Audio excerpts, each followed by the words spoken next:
तरीका है भीख मांगने। ఇందాక ఎంత గొప్పగా యాక్ట్ చేసావురా. Hats off. ఒప్పేసుకున్నావు నటనలో నీ తర్వాత ఎవడైనా. ఎక్కడో కొడుతుంది సీనా. రండి దూరంగానే నించోండి. మేమేమి ఎస్సీ ఎస్టీలం కాదు. మేమేమి ఎస్సీ ఎస్టీలం కాదు. రండి దూరంగానే నించోండి. మేమేమి ఎస్సీ ఎస్టీలం కాదు. మేమేమి ఎస్సీ ఎస్టీలం. రాళ్ళతో దెంగితే కళ్ళు అదురుతాయి. రాళ్ళతో దెంగితే కళ్ళు అదురుతాయి.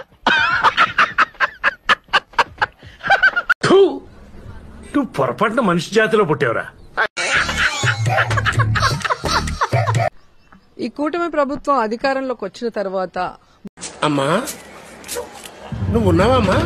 ముఖ్యంగా ఎస్సీల మీద దాడులు విపరీతంగా చేయడం జరుగుతుంది. పాపానికి పిడరెక్కలు విడిచి మోకాళ్ళ కూర్చోబెట్టి ఆయన ఆత్మహత్య, ఆయన చచ్చిపోయేంత వరకు కూడా ఆయనను ఎంత ఇబ్బంది పెట్టారో మనం చూసాం అక్కడ. అలాగే ఆ పిల్లల తలలు 6-7 కుట్లు పడేలాగా ఒక్కొక్కరికి విపరీతంగా గాయపరచడమే కాకుండా బాబాయ్ కొట్టి చంపించాడని స్పష్టంగా పోస్ట్ నుంచి చెప్తున్నాండి.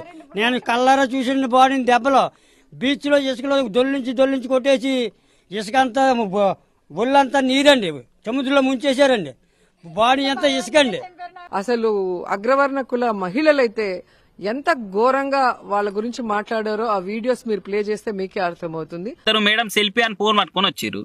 ఆగురా నిలబడర్రి, నేను ఫోటో తీసి ఇస్తానని దూరంగానే ఆపింది. చెత్త మనుషులు, చెత్త బతుకులు ఈ వీడియో ఇప్పుడు సోషల్ మీడియాలో మస్తు వైరల్ అవుతుంది.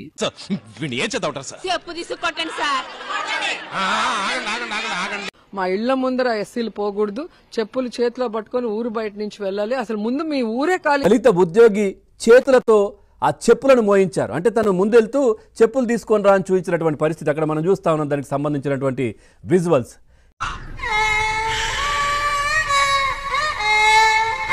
అంటే ఈ కాలంలో కూడా ఇలా కులాలు మతాలను చూసి మాట్లాడటం అనేది చాలా అసహ్యంగా అనిపిస్తుంది. ప్రజలు నిజాన్ని తెలుసుకోవాలి. అటు చూడండి. రండి దూరంగానే నించోండి. మేమేమి ఎస్సీ ఎస్టీలం కాదు. మేమేమి ఎస్సీ ఎస్టీలం కాదు. खराब हो जाएगा, मैं माँ अम्मा बहन पे आ जाऊंगा, मैं इनकी अम्मा बहन पे आ जाऊंगा. అంత దూరం నుంచి మాట్లాడాల్సిన అవసరం లేదు. ఏం చదవటం సార్? చెప్పు తీసుకొట్టండి సార్. నిన్న విశాఖపట్నం ఇచ్చేయడం జరిగింది. వచ్చి ఆ పని చూసుకొని వెళ్ళిపోయి ఉంటే బాగుండేది. అంటే ఏం చేస్తావరా? చంపుతావా? నరుకుతావా? ఏం చేస్తావరా? ఏ శాఖ మీద కూడా అవగాహన లేనటువంటి సకల శాఖ మంత్రిగా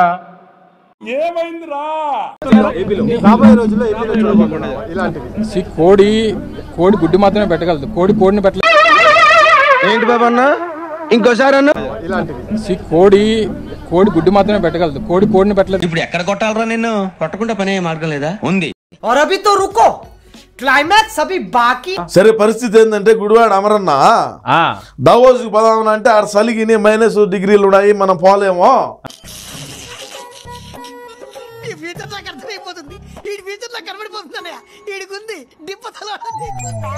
ఇది ఈయనేం మాట్లాడాడు విన్నాం. సరే బా ఆంధ్రాకి ఏమి మీరు చేశారన్నటువంటి విషయాన్ని వారు అడగడం జరిగింది. నేను ఇప్పుడు కూడా ఛాలెంజ్ చేస్తా ఉన్నా. ఛాలెంజ్ మాట మాట్లాడు. అయన్నొద్దు, పాయింట్కి రా. జగన్మోహన్ రెడ్డి గారు గడిచినటువంటి 5 సంవత్సరాల్లో ఆ డాష్ బోర్డ్ లో తీసిన దాంట్లో బొబ్బట్లకు సంబంధించి చేసుకున్నటువంటి ఎంఓయూ. ఎవరురా నువ్వు? ఇంత టాలెంటెడ్ ఉన్నావు, ఇలాగే జోకిస్తున్నావు. You are really a god gifted child.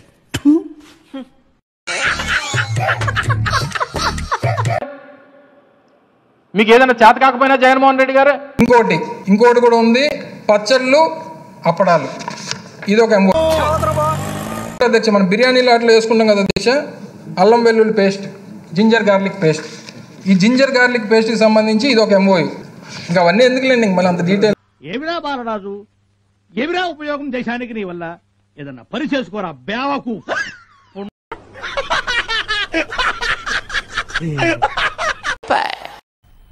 मजा आया और मैं ये जो मजा है हिंदुस्तान के हर व्यक्ति को देना चाहता हूं. ఓకే బ్రదర్స్, ఒక తల్లి కడుపును పుట్టకపోయినా ఒకే ఆటోలో కలిసి ప్రయాణం చేశాం. ప్రజల వద్దకే పాలనలాగా ప్రజలతోనే ప్రయాణం. డౌట్స్ ఏం పెట్టుకోకండి. మీకు ఎప్పుడు రావాలనిపిస్తే అప్పుడు వచ్చేయండి.